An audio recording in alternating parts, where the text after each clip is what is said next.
Hi friends, happy Monday. Welcome back to our mini lesson for today. Today we are going to start our Readers Theater Week. So this is our third week of our unit where we've been practicing analyzing our characters and setting of a story and visualizing the story in our brains while we're reading to understand it better. So our learning targets are still going to be the same for our mini lesson, but this week, since it's a Readers Theater Week, that means it's a fluency week. So we're going to practice also reading together where we choral read. I read it to you and you read it back to me.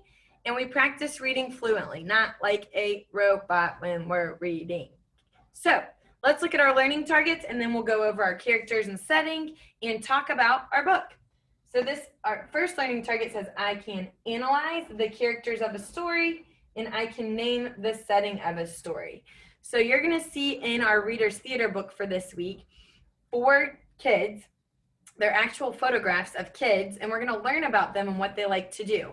We'll also learn about how old they are, and we'll see the setting of where each of them are. That also gives us a better idea of where they like to do the things that they like to do. So let's review of what characters are. Let's take a look at our characters poster.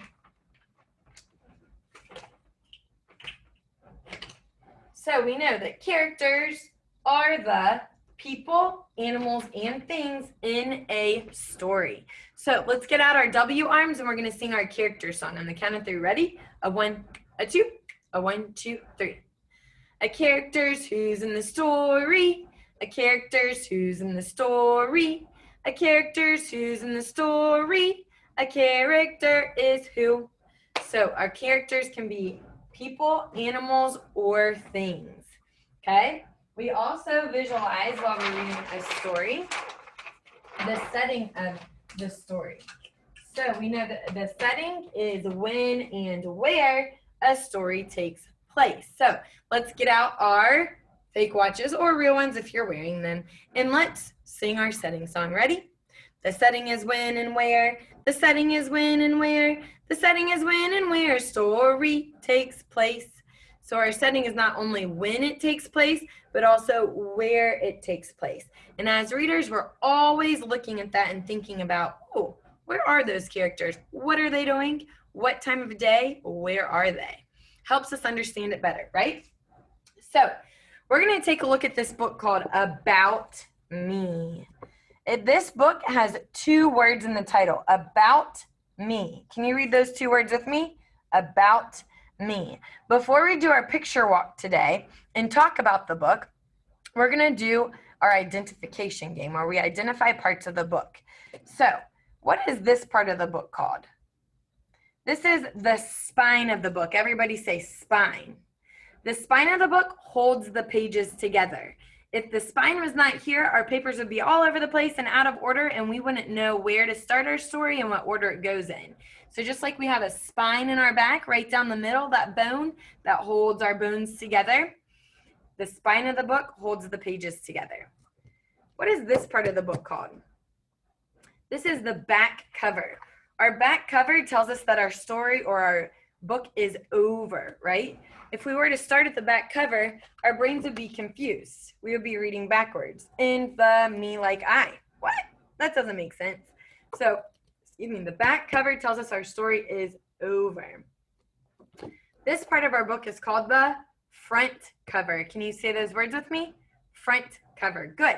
And on the front cover of a book, we always have some words that tell us what the story is going to be about. The words are called the title. So I'm going to touch the words right here, and I want you to say title when I touch it. Ready? Title. Good. The title tells us what we're going to read about. So this story is called About Me, so we know that this story is going to be about the kids in this book. We also, in kindergarten, all the books that we read have pictures that match the word, the title. So another word for picture is illustration. Can you guys say that word with me? Illustration. Good. So our illustration matches our word and is another clue about what we are going to see in the book when it's on the front cover. This is an actual photograph, and so we see that we'll see real pictures of people in this book. Down here is one person's name. This says it's by Jeffrey B. Foerst. So when it's one name and the word by is in front of it, that means that that person not only wrote the words of the story, but also took the photographs or drew the pictures. So let's sing our author song to help us remember what the author does. We're going to open our book on our hands. We're going to take out a pencil or pen, pretending, and let's sing our song. Ready? 1, 2, 3. The author writes the words. The author writes the words. The author writes the words we read in a story. Very good. Now we're going to switch it out. Before we do, what does the author do? Write the words. Good. Now let's pretend that we have a blank page in front of us, and let's get out our paintbrushes and let's sing the song about what the illustrator does. Ready? 1, 2, 3. The illustrator draws the pictures. The illustrator draws the pictures. The illustrator draws the pictures that we see in a book. So what does the illustrator do? Draw the pictures or the illustrations. Very good.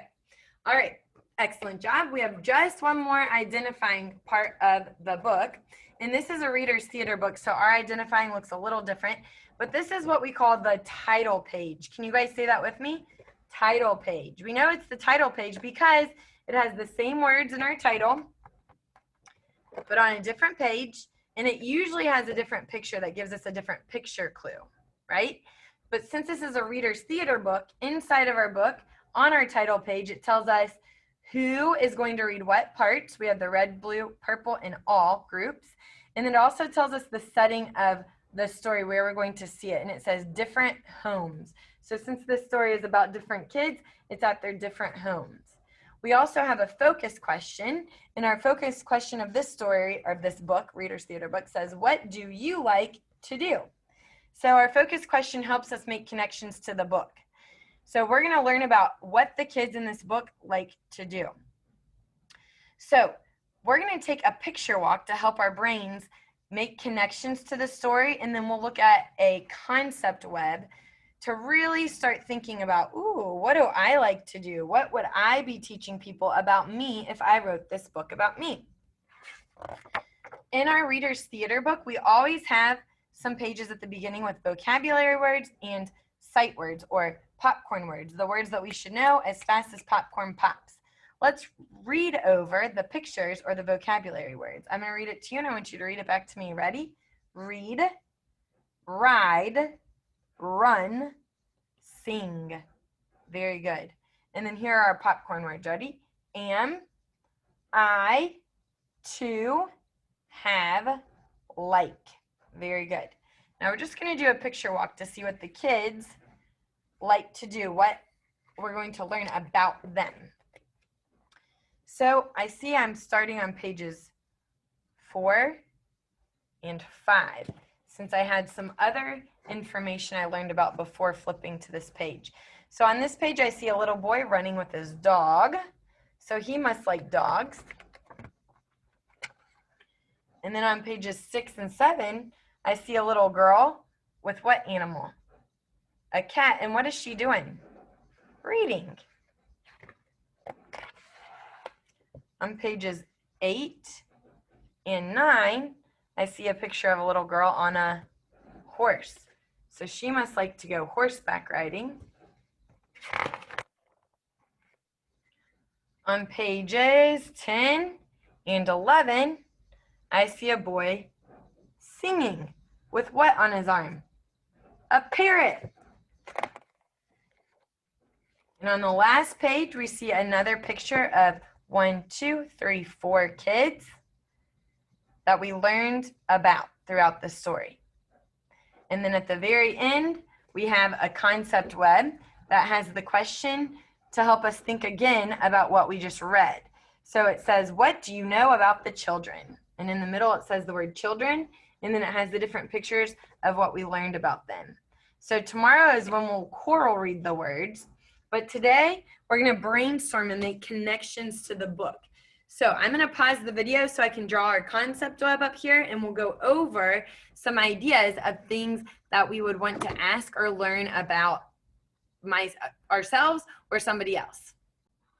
Okay, so for making connections to the book, we want to think about some questions to ask ourselves what we want to learn or think about if we were writing the story about me. Who am I? Or if we wanted to ask these questions of somebody else to learn about them. So some questions we could ask are, how old am I? Or how old are you? What do I like to do? Or what do you like to do?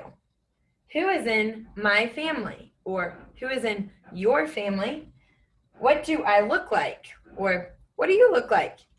And where do I live? Or where do you live? So if you want to think about those questions as a reader to make connections to the book, you will understand the book better, okay? So I want you to think for a second. We're going to think about ourselves. So I want you to show me with your fingers how old you are. Okay, most of us are 5 or 6 years old. What do you like to do? Think about that for a minute. If you wanted to tell somebody in your book what you like to do, we saw pictures of kids with their animals. One was singing, one was riding a horse. So what would you put in there? What do you like to do? I would probably put in there a picture of me running. I do like to run. Haven't been able to do that a lot lately, but I do like to run. And then think about who's in your family.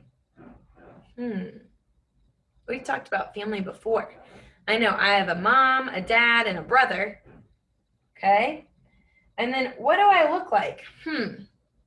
If I were to have to tell somebody using a picture or words, if I was the author and illustrator, what would I use to describe myself?